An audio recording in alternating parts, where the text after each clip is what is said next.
I was all set to film a entirely different video today, but then it did occur to me that if one is going to run a booktube channel, one ought to actually talk about what books one reads. So we're doing that today. Welcome back to the Bookcases. We don't have an intro. My name is Taylor.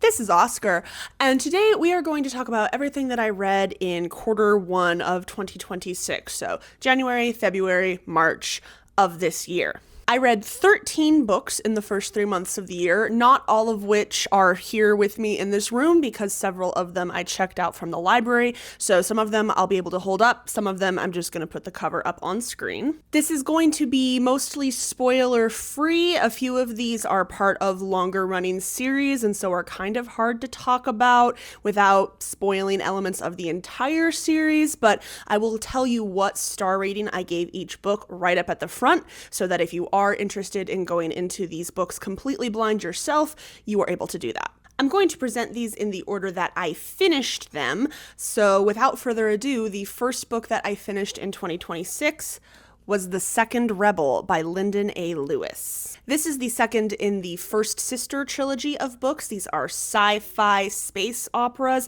and I gave this book 5 stars. Since it is a sequel to the book The First Sister, again, it is kind of hard to talk about without getting into specifics that would really spoil The First Sister, but suffice it to say, this is a multi-POV space opera-esque sci-fi series with lots of political intrigue, really interesting characters. We got some new character POVs in this book that I really enjoyed, and I really enjoyed getting to explore some new locations that we didn't really get in the first book. I really liked where our characters were going. This, for the most part, as I was reading it, was like living somewhere between 4 and 4.5 stars for me. But man, some books really stick the landing and turn into 5-star reads, and this was definitely one of those for me. I did cry. No, I will not elaborate on that. I definitely recommend this series. I have the 3rd book on my shelf. I'm hoping to get to it this year, and I am hoping that it heals my broken heart. I really have high hopes for book 3, but knowing the way this series is going, I do think that I'm going to incur more emotional damage before the series closes out. Next up, I read A Witch's Guide to Magical Innkeeping by Sanguman Dana, and I gave this 5 stars as well. This is a contemporary cozy fantasy and also contemporary romance, and for me, Sanguman Dana really blends these two genres together just absolutely perfectly. I also really loved The Very Secret Society of Irregular Witches, and if you have read that book and enjoyed it, I think you will definitely enjoy this one as well. Now, you might be fooled into thinking, judging by the cover art and cover style and the title similarities, that this is a sequel to Very Secret Society. It is not. While they are both fantasy books that are set in our modern day that just happen to also have witches, they are different fantasy worlds. It is very much a book in a similar style to Secret Society. It is not a sequel. It does not take place in the same world. I do think I liked the world in this one a little bit more than Very Secret Society of Irregular Witches, if only because the magical society, ironically, is stronger in Witch's Guide to Magical Innkeeping. There's a lot more structure to it, and I found that really interesting. But the most compelling part about this book, for sure, is the characters. They're absolutely fantastic. I love the way Sanguman Dana writes her protagonists. I love the way she writes her love interests. The side characters in this are fantastic. And of course, as a cozy fantasy, it's got immaculate cozy fantasy vibes. If you have ever wanted to stay at an enchanted roadside bed and breakfast that includes such amenities as Wi-Fi, hot coffee, and a talking fox, then this is the book for you. Next up, we have a book that I expected to give 5 stars when I read it, but I actually only gave it 4.5. We have Artemis Fowl, The Time Paradox. If you watched the last video that went up on this channel, you know that Artemis Fowl is my favorite series of all time, or at least one of my favorite series of all time. This is the 6th book in that series, so this is one of the ones that I will be getting into spoilers a little bit on, both for the full series and also for this book specifically. So if you have not read Artemis Fowl and would like to go in unspoiled, maybe skip ahead a bit. So this is the first Artemis Fowl book that I have not given 5 stars on my rereading, and I do still really like it, but this is the point where I start to have a few problems with the directions that the series is going. Now, my problem for the most part is not really with the plot or the structure of this book. This is a time travel plot. I do think it holds up. It's very well executed, but there are a couple of little issues that I have with the book, mainly in the characterization department. Now, I really like how Artemis is characterized in this. The characterization issues that I have are more so to do with Holly. She's a full-grown adult, and she's kind of reverted to like an adolescent mindset because of time stream shenanigans, and it makes her have some weird feelings surrounding Artemis that I don't like. And because, spoilers for the rest of the series, it doesn't really go in that direction, it just feels weird to me. I don't know. I don't like it. And then the other problem I have is with Opal Kaboy, which is... So here's the thing.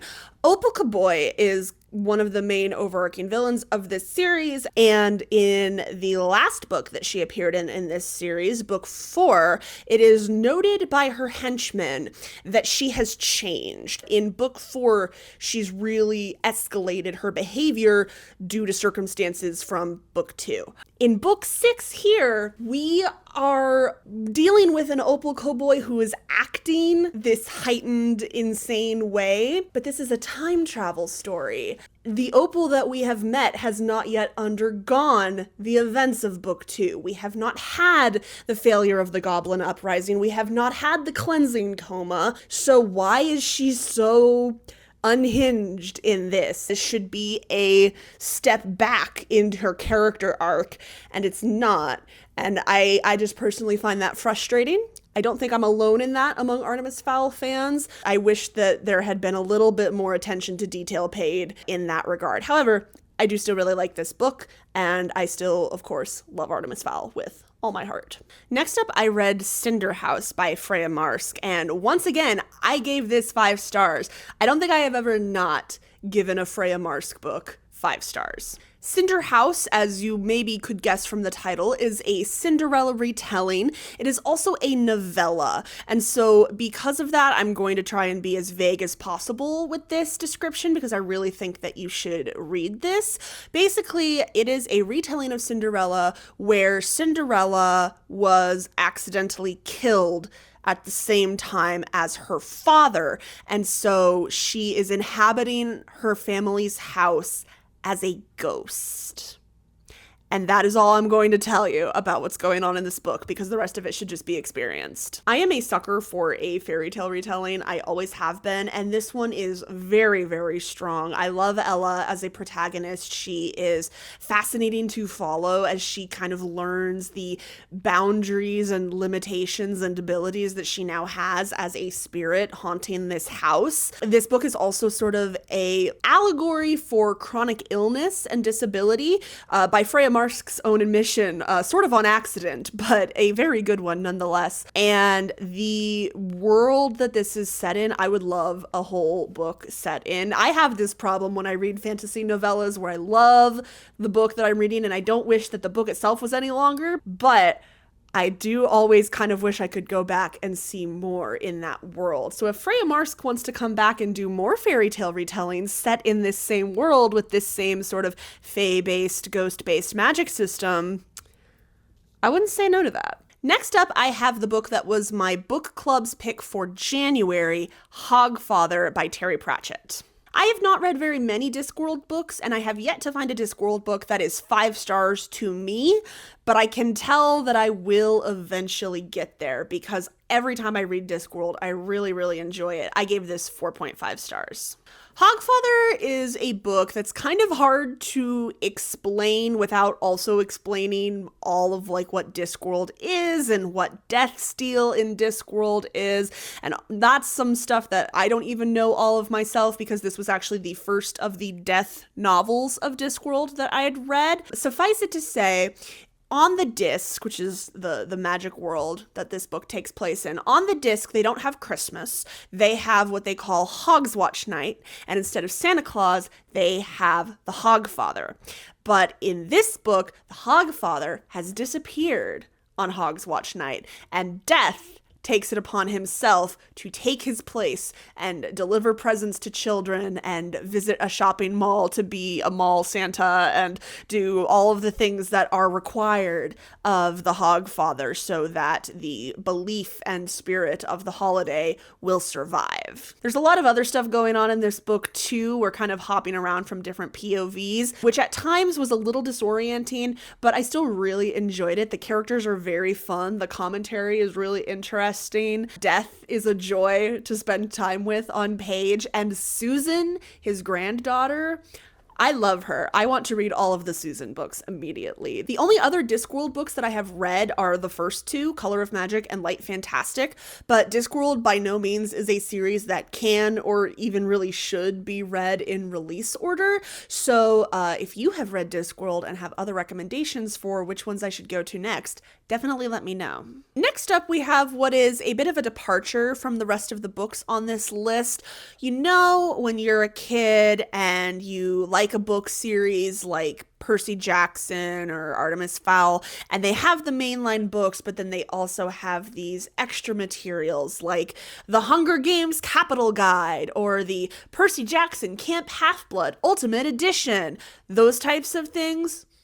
Well, Artemis Fowl has one, and it's called the Artemis Fowl Files. This book has most of the things you would expect in an extraneous material like this. You have the Gnomish alphabet guide, descriptions of all of the different magical creatures that exist, explanations for some of how the technology in the world works. But the main reason that I picked this up this year is because it also has two short stories, and those do make up the bulk of this book. One is set between books 1 and 2, but the other is a prequel. And it was that prequel that I wanted to read because it is the story of how Captain Holly Short became Captain Holly Short of the LEP Recon Squad. And that story involves Commander Root's brother, Turnball.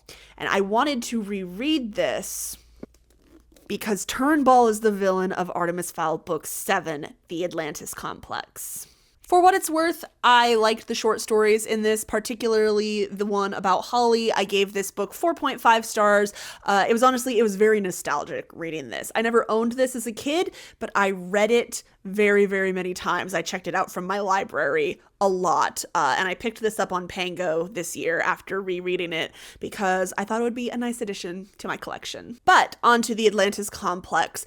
I once again gave this 4.5 stars, not 5 stars. Again, I just start to have more problems with the series towards the end. This book does have a lot of the typical strengths of an Artemis Fowl book. It's got a fast pace, an engaging plot, fun character moments and interactions, both very entertaining to see on page, but also very chilling in his scope and goals villain. But the thing that makes me pause with this one is the pacing and the structure of the plot is not quite as strong as some other books. And then the main thing is in this book, Artemis Fowl has succumbed to his guilt, he has succumbed to his past mistakes, and he has developed what the fairies call an Atlantis complex. An Atlantis complex is a fictional mental illness that is kind of a cherry-picked list of symptoms from other real mental illnesses. Namely, he is displaying symptoms of obsessive-compulsive disorder, his paranoid delusions, and he also develops a little bit of dissociative identity disorder. There is an alter in this book. His name is Orion, and a significant chunk of the book we spend with Orion fronting rather than Artemis. And I think that it was an interesting attempt to explore some of the character choices Artemis has made, but I feel like the mental health representation could have been done more sensitively. You do also have to remember this book came out in 2010. I think the intention there is good, but I think some of the execution is a little sloppy. And with DID specifically, it feels a little bit like we're just kind of using these symptoms for our fun, edgy fantasy plot. Also, spoiler for the rest of the series, as far as I remember from book 8, Orion never comes back. Like, he just vanishes after this book. So that I don't know how I feel about that.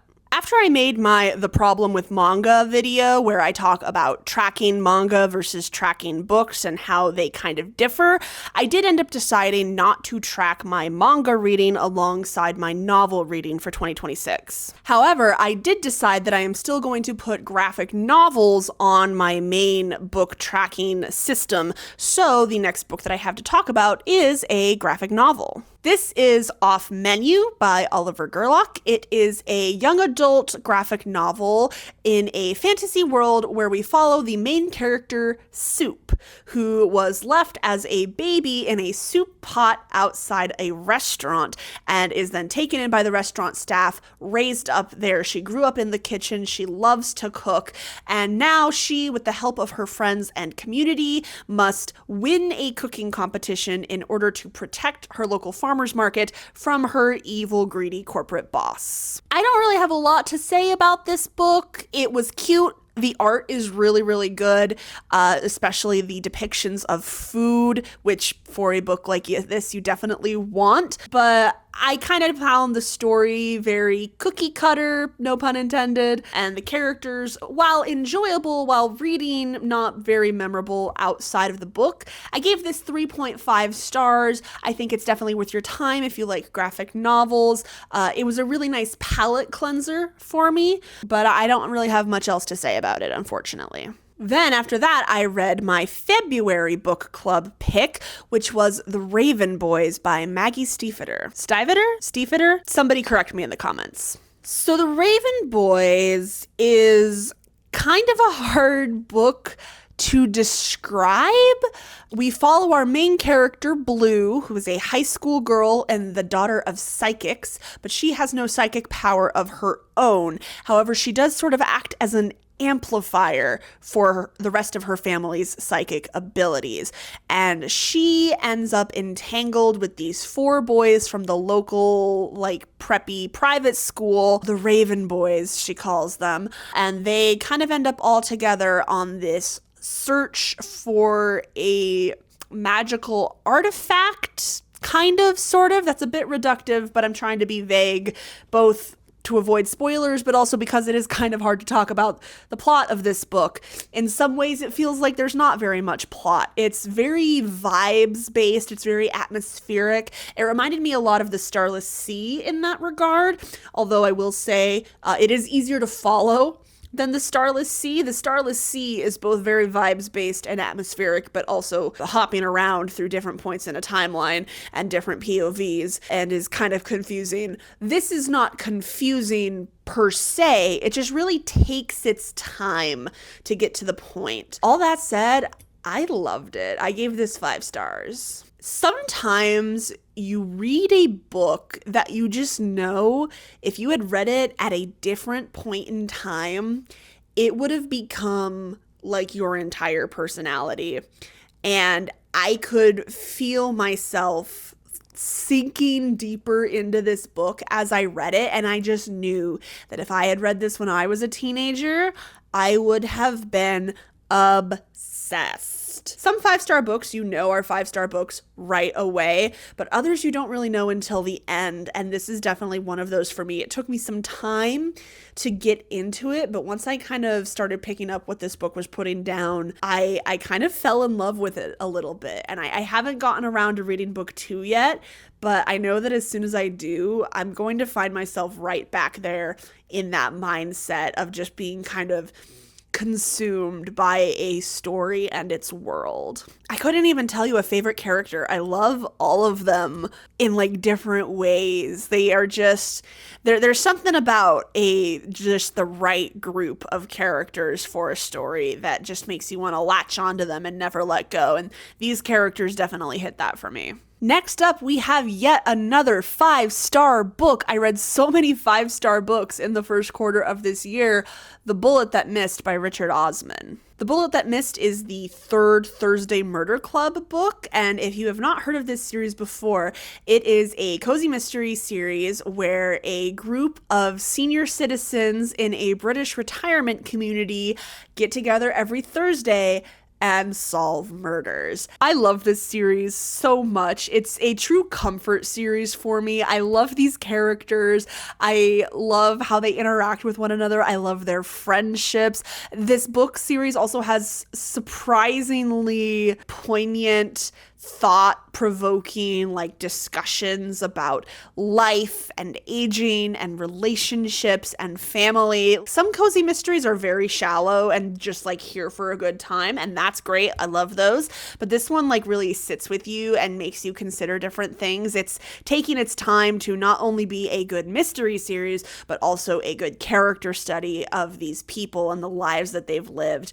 And I really, really enjoy them. I have yet to read a Thursday Murder Club book that is not 5 stars, and I'm very much looking forward to the next one. Stepping back into fantasy, I read Apparently Sir Cameron Needs to Die by Greer Stothers. Greer Stothers, also known on Tumblr as Panger and Grimm. Or rather, their cats are known as Panger and Grimm, and their blog is named after their cats. I have been following Greer pretty much as long as I've had a Tumblr account, and so like most people who follow Greer, I was seeing the snippets posted about this book all while it was in development, and when it became available for pre-order, I read the full available description and decided, you know what, yeah, that is something that I want on my shelf, and I'm very glad that I did. I gave this 4 stars. Apparently, Sir Cameron Needs to Die is an absurdist fantasy book in which our cowardly knight protagonist, Sir Cameron, finds out that there has been a prophecy.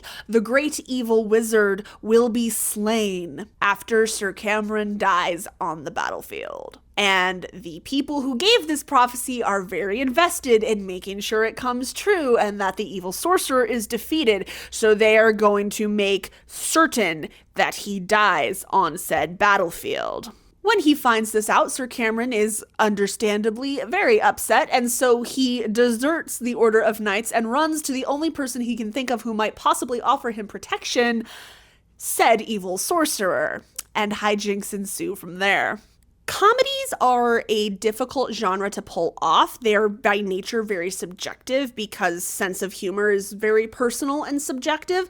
And so I do think this book is going to be hit or miss for people. It was definitely a hit for me. And if you also have been on Tumblr for a decade or more, I think that the humor will be a hit for you as well. And more than the humor, I liked the characters. I liked the world. I liked the relationship between Cameron and Marula, the evil sorcerer. There were some little things that held it back from being a 4.5 or a 5 for me. I think that the pacing struggled a little bit, and there were some aspects of the world building on side characters that I was really interested in, but that we didn't spend a lot of time with, and I wish we had gotten more of them. However, I really enjoyed the twists and turns that this story took.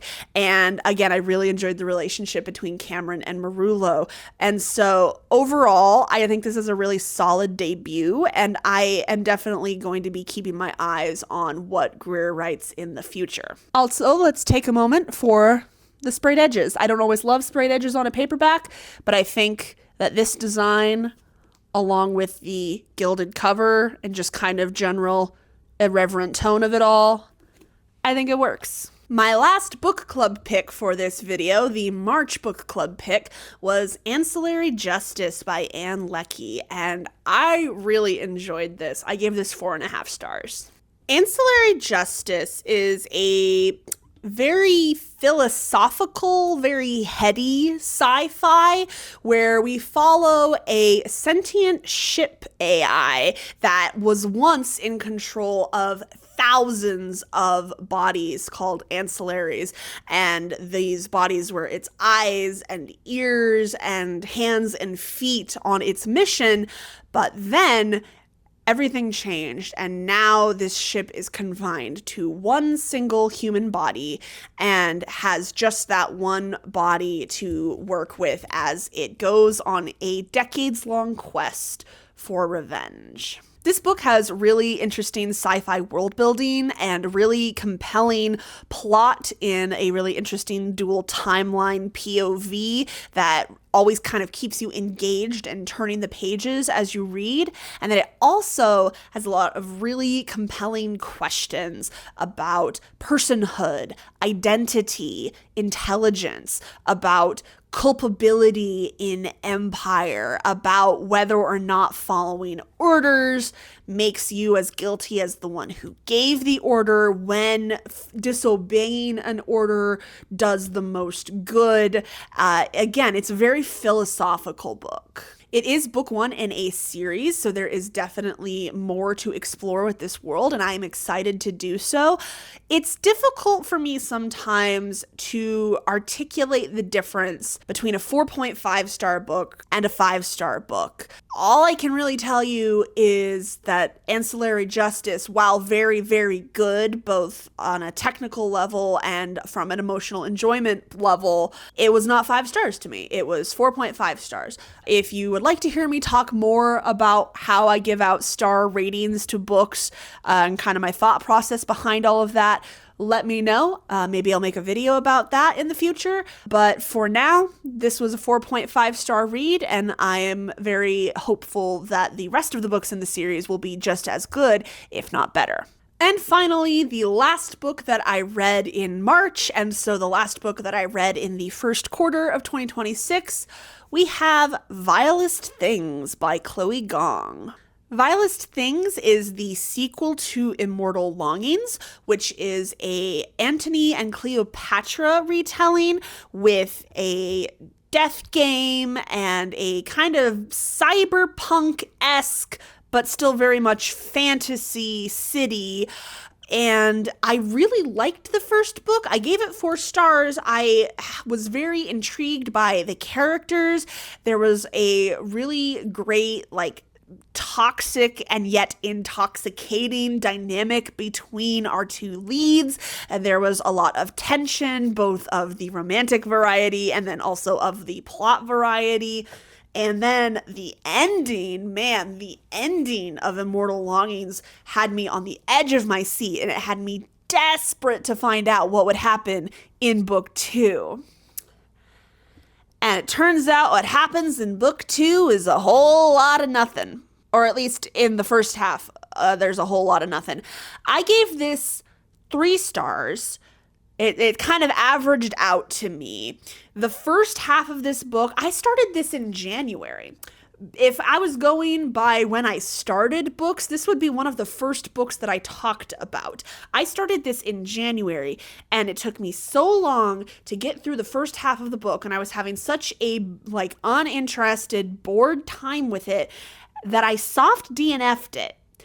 And I considered totally DNFing it, but I knew that book 3 was coming out later this year, and despite how I was finding the execution to be wanting, I still wanted to know what happened to these characters. So I set it aside for a time. I read some other books, and then the day that I finished Ancillary Justice, it was my day off, and I finished it, kind of in the first half of the day, and I had such a good time with it. I was kind of riding that emotional high, and sometimes when I leave a book like that, I want to start reading a new book right away because I want to just keep carrying that feeling of reading. I want to keep it moving. So I thought, you know what? That's the perfect time to pick up this book again because I'm riding a high. I'm in love with the idea of reading and of what books can do. That's the perfect opportunity to try and push through this slog. Well, it turns out the second half of this book is much better than the first half, and I don't think that's just because of when I tried to read it. Genuinely, the action starts picking up a little bit. Things start happening. Characters start making interesting choices again. Truly, the second half of this book is so much better than the first half, and so I ended up finishing the entire second half of this book on the same day that I finished Ancillary Justice. The thing about the first half of this book is we're dealing with a lot of the political fallout of the events of book 1, and that should have been really interesting to me. I love it when books get into the weeds of political consequences of fantasy hero shenanigans. I think that a series that does that pretty well is Mistborn, for example, but I just wasn't vibing with the way that it was being executed. There were little things about the prose that were sticking out to me that I didn't really like. I don't know, I just was not having a good time. Truly, the latter half of it saved it. Book 3 is coming out this year. I do think I'm going to read it because I want to know what happens. I don't think I'm going to buy it. I think I'm going to borrow it from our library, and then if I end up really loving book 3, I'll pick it up and keep the series on my shelf. But if I don't like book 3, I will probably sell this and Immortal Longings on my Pango. So kind of a bummer to end on my lowest rated book of the first 3 months of the year, but I think it's safe to say that overall, in the first 3 months of reading, I had a list of certifiable bangers. I had so many 5-star reads in these first 3 months. It's crazy. Definitely let me know if you have read any of these books and what you thought about them. I would love to chat more about them down in the comments. I certainly hope that you enjoyed that video. If you did, I would like it very much if you would go ahead and take a moment to click the YouTube buttons associated with this video. They do YouTube things, and I like it very much when the YouTube things happen. It makes the brain go brr. And until next time, my name is Ben Taylor, this has been Oscar, and thank you so much for watching the bookcases. See you later!